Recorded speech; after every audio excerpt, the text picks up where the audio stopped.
Hello everyone and welcome to my YouTube channel bio time. So आज के इस particular video में हम कंप्लीट करने वाले हैं क्लास 11th के बायोलॉजी का chapter 8 cell the unit of life. एक इम्पॉर्टेंट बात मैं आपको बताना चाहती हूँ कि जो टेस्ट्स हैं वो इस वीक के एंड से स्टार्ट हो जाएंगे। जो जितने भी चैप्टर्स हमने कंप्लीट किए हैं वो उनके भी टेस्ट में कंबाइंड फॉर्म में लूँगी। ओके, सो बिना टाइम वेस्ट किए वीडियो को स्टार्ट करते हैं। अगर चैनल को सब्सक्राइब नहीं किया है तो चैनल को सब्सक्राइब कर दो, वीडियो को लाइक कर दो and let's begin the video. हम लोग टॉपिक पर थे सेंट्रोसोम एंड सेंट्रियोल्स।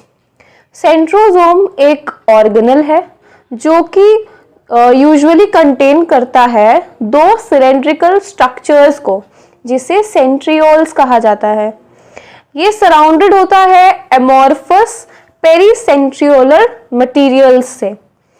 दोनों ही सेंट्रियोल्स, दो सिलेंड्रिकल सेंट्रियोल्स प्रेजेंट होते हैं, तो ये दोनों ही सेंट्रियोल्स परपेंडिकुलर होते हैं एक दूसरे के, और इनके पास जो ऑर्गेनाइजेशन है वो एक कार्ट व्हील की तरह है। नेक्स्ट पेज पर ये 9 इवनली शेप्ड पेरिफेरल फिब्रिल्स से बने होते हैं ट्यूबुलर प्रोटीन के, और हर पेरिफेरल फिब्रिल एक ट्रिपलेट फॉर्म करता है, और जो एडजेसेंट ट्रिपलेट्स है वो भी लिंक्ड है एक दूसरे से।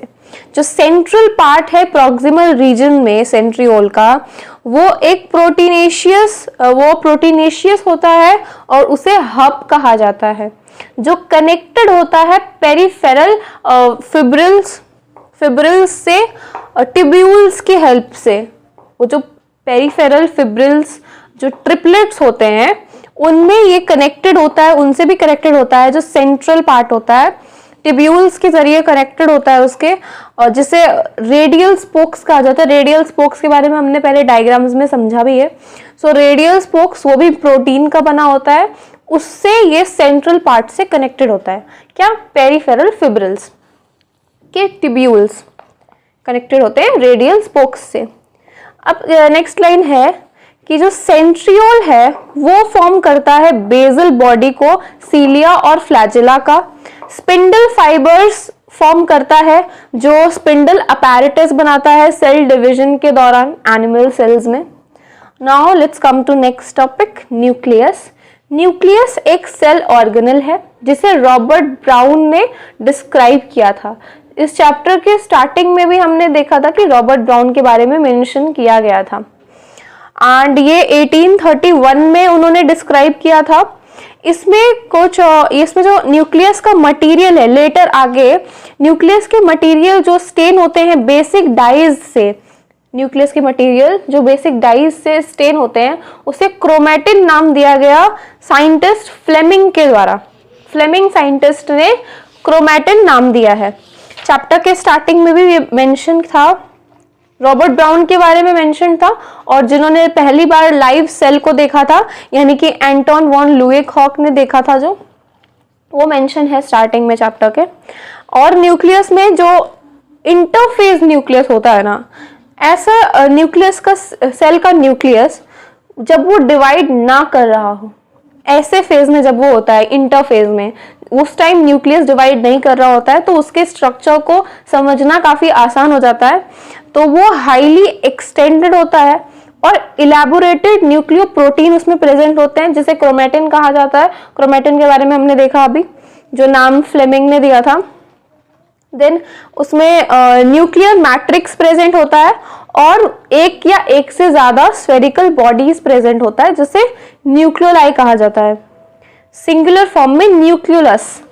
इलेक्ट्रॉन माइक्रोस्कोप ने यह रिवील किया कि न्यूक्लियस के पास न्यूक्लियर एनवेलप भी प्रेजेंट होता है, और जिसके दो पैरेलल मेम्ब्रेन्स होते हैं जो स्पेस देते हैं। मेम्ब्रेन्स जो स्पेस प्रोवाइड करते हैं 10 से 50 नैनोमीटर का, जिसे पेरी न्यूक्लियर स्पेस कहा जाता है, जो एक बैरियर फॉर्म करता है, जो अंदर के मटेरियल्स हैं उनके बीच एक बैरियर फॉर्म करता है, न्यूक्लियस के अंदर और साइटोप्लाज्म में भी। जो आउटर मेम्ब्रेन होता है वो यूजुअली कॉन्टिन्यूअस रहता है एंडोप्लाज्मिक रेटिकुलम के साथ, और उसमें कुछ राइबोसोम्स भी प्रेजेंट होते हैं। Number of places the nuclear envelope जो है वो माइन्यूट स्पोर्स से इंटरप्टेड होता है, जो कि फ्यूजन, दो मेम्ब्रेन के फ्यूजन से फॉर्म होते हैं माइन्यूट पोर्स।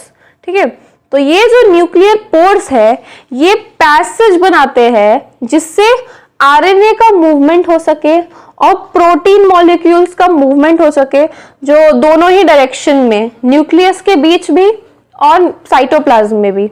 नॉर्मली एक सेल में एक ही न्यूक्लियस प्रेजेंट होता है और ये न्यूक्लियस वेरी कर सकते हैं, जैसे कि हमने बायोलॉजिकल क्लास, आपको रिलेट करके बताती हूँ। जैसे कि बायोलॉजिकल क्लासिफिकेशन में हम पढ़ रहे थे फंजी ग्रुप के बारे में, सो उसमें जो एस्कोमाइसिटीज है और बेसिडियोमाइसिटीज है उनमें एक ऐसा फेज आता है कि उनके सेल में दो न्यूक्लियस प्रेजेंट होते हैं। मैंने पहले भी समझाया है, N+N सिचुएशन उसमें फॉर्म होती है। डाइकैरियन फेज उसे कहा जाता है। ये फंजी में एस्कोमाइसिटीज और बेसिडियोमाइसिटीज में देखा जाता है। यही इसमें कहा गया है कि ऐसे कौन से ऑर्गेनिजम्स हैं जिसमें एक न्यूक्लियस, एक सेल में एक से ज्यादा न्यूक्लियस प्रेजेंट होते हैं। सो ये एक एग्जाम्पल है इसका।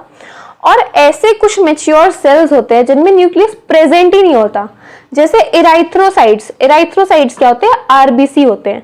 कुछ मैमल्स के जो इराइथ्रोसाइट्स यानी कि आरबीसीज होते हैं उनमें न्यूक्लियस प्रेजेंट नहीं होता। और सीव ट्यूब्स जो होते हैं वैस्कुलर प्लांट्स में, उनमें भी न्यूक्लियस प्रेजेंट नहीं होता। नेक्स्ट पर चलते हैं, न्यूक्लियर मैट्रिक्स या न्यूक्लियोप्लाज्म। उसमें न्यूक्लियोलस और क्रोमैटिन दोनों प्रेजेंट होता है। स्ट्रक्चर देखते हैं न्यूक्लियस का। न्यूक्लियस के स्ट्रक्चर में यहाँ पे आपको दिख रहा होगा, ये न्यूक्लियोप्लाज्म है जिसको न्यूक्लियर मैट्रिक्स भी कहा जाता है, और इसमें न्यूक्लियोलस प्रेजेंट है और क्रोमैटिन भी प्रेजेंट होता है। डायग्राम में नहीं गिवन है। यहाँ न्यूक्लियर मेम्ब्रेन है और ये न्यूक्लियर पोर है। न्यूक्लियर पोर जो कि दो मेम्ब्रेन के फ्यूजन से फॉर्म हो रहा है। ठीक है, अब जो न्यूक्लियाई है वो स्फेरिकल स्ट्रक्चर्स भी फॉर्म करते हैं जो न्यूक्लियोलस में प्रेजेंट होता है, न्यूक्लियोप्लाज्म में प्रेजेंट होता है। न्यूक्लियोलस का कंटेंट कंटिन्यूअस भी हो सकता है न्यूक्लियोप्लाज्म में, और ये मेम्ब्रेन बाउंड स्ट्रक्चर नहीं होता, बिल्कुल भी नहीं होता। मेम्ब्रेन बाउंड स्ट्रक्चर कौन नहीं होता? Membrane bound structure nucleolus. ये साइट है एक्टिव राइबोसोमल आरएनए सिंथेसिस का भी। लार्जर या जो ज्यादा न्यूमरस न्यूक्लियाई होते हैं सेल्स में प्रेजेंट, तो वो एक्टिवली प्रोटीन सिंथेसिस करते हैं ज्यादा अमाउंट में। सो ये हम रिकॉल कर सकते हैं कि इंटरफेज न्यूक्लियस कहाँ? जहाँ पे न्यूक्लियस डिवाइड नहीं हो रहा है, सेल का न्यूक्लियस डिवाइड नहीं हो रहा, वो फेज है इंटरफेज न्यूक्लियस का। सो उसके पास एक लूज और इनडिस्टिंक्ट नेटवर्क है न्यूक्लियोप्रोटीन फाइबर्स का, जिसे क्रोमैटिन कहा जाता है। लेकिन अलग अलग स्टेजेस पे, सेल डिवीजन के अलग अलग स्टेजेस पे ये जो क्रोमोसोम्स हैं, न्यूक्लियस के प्लेस पे जो क्रोमोसोम्स हैं सेल्स में, वो स्ट्रक्चर्स कुछ शो करते हैं। देखो, क्रोमैटिन कंटेन करता है डीएनए। क्रोमैटिन में क्या क्या प्रेजेंट होता है? देखो, डीएनए, कुछ बेसिक प्रोटीन्स जिसे हिस्टोन्स कहा जाता है, कुछ नॉन हिस्टोन प्रोटीन्स प्रेजेंट होते हैं, और आरएनए भी प्रेजेंट होते हैं क्रोमैटिन में। और एक सिंगल ह्यूमन सेल में अप्रोक्सीमेटली 2 मीटर लॉन्ग थ्रेड होता है डीएनए का, जो कि डिस्ट्रीब्यूटेड होता है उसके 46 क्रोमोसोम्स में, यानी कि 23 पेयर्स में। ये हम लोग ये डीएनए के बारे में, ये हिस्टोन्स के बारे में, ये जो टॉपिक्स यहाँ पे दिख रहे हैं, ये इसके बारे में जेनेटिक्स चैप्टर में और डिटेल से समझेंगे। सो वेट फॉर दैट चैप्टर। यहाँ पे ज़्यादा दिमाग लाने की ज़रूरत नहीं है। आगे चलते हैं। एवरी क्रोमोसोम, देखो जितने भी क्रोमोसोम है जब वो डिवाइडिंग फेज में है, यानी कि वो जो डिवाइड हो रहे हैं ना, तभी विजिबल है ये सारा चीज़। तो जो हर क्रोमोसोम में एक प्राइमरी कंस्ट्रक्शन प्रेजेंट होता है, या उसको सेंट्रोमियर भी कहा जाता है। ये काइनेटोकोर्स के साइड में प्रेजेंट होते हैं। काइनेटोकोर्स ये डायग्राम में आपको दिख रहा होगा। काइनेटोकोर्स जो है वो डिस्क शेप के स्ट्रक्चर्स है और इनके साइड ही प्रेजेंट होते हैं सेंट्रोमियर। सो ये सेंट्रोमियर यानी कि जो प्राइमरी कंस्ट्रिक्शन है वो हर क्रोमोसोम में मौजूद होता है। सेंट्रोमियर होल्ड करता है दो क्रोमैटिड्स को, क्रोमोसोम के दो क्रोमैटिड्स को सेंट्रोमियर होल्ड करके रखता है। सेंट्रोमियर के पोजीशन के बेसिस पे क्रोमोसोम्स क्लासिफाइड हैं 4 टाइप्स में। ये कौन से 4 टाइप्स हैं? पहला है मेटासेंट्रिक, दूसरा है सब मेटासेंट्रिक, तीसरा एक्रोसेंट्रिक और चौथा टीलोसेंट्रिक। मेटासेंट्रिक क्रोमोसोम ऐसे क्रोमोसोम होते हैं जिनका सेंट्रोमियर मिडल में प्रेजेंट होता है, मिडल में प्रेजेंट होता है और उसके 2 इक्वल आर्म्स फॉर्म होते हैं क्रोमोसोम के। ये मेटासेंट्रिक वाला है। यहाँ फिगर में आपको शो हो रहा होगा, ये जो फर्स्ट फिगर गिवन है ना, ये मेटासेंट्रिक का है।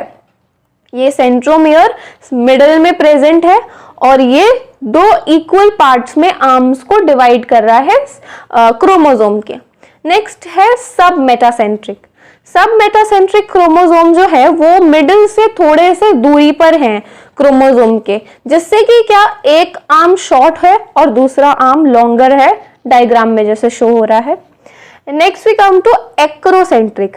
एक्रोसेंट्रिक क्रोमोसोम ऐसे क्रोमोसोम है जो कि और एंड के और क्लोज में प्रेजेंट होते हैं, जैसे देखो डायग्राम में है, एंड के और क्लोज की तरफ प्रेजेंट होते हैं क्रोमोसोम के, और जिससे क्या हो रहा है, एक आर्म एक्सट्रीमली शॉर्ट हो रहा है और दूसरा आर्म बहुत ज्यादा लंबा है।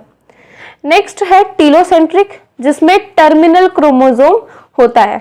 यहाँ पे फिगर में आपको दिख ही रहा होगा, एक टर्मिनल क्रोमोसोम प्रेजेंट होता है। अभी जो ये क्रोमोसोम्स है ना, कुछ क्रोमोसोम्स के पास non staining secondary constructions present होते हैं एक कांस्टेंट लोकेशन पे।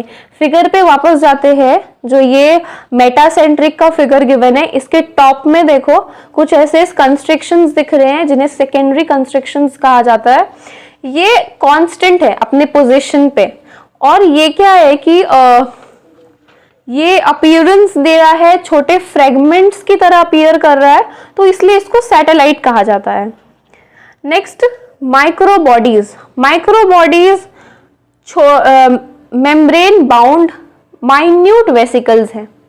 मेम्ब्रेन बाउंड माइन्यूट वेसिकल्स हैं जिसे माइक्रोबॉडीज कहा जाता है, और इनमें बहुत से एंजाइम्स प्रेजेंट होते हैं।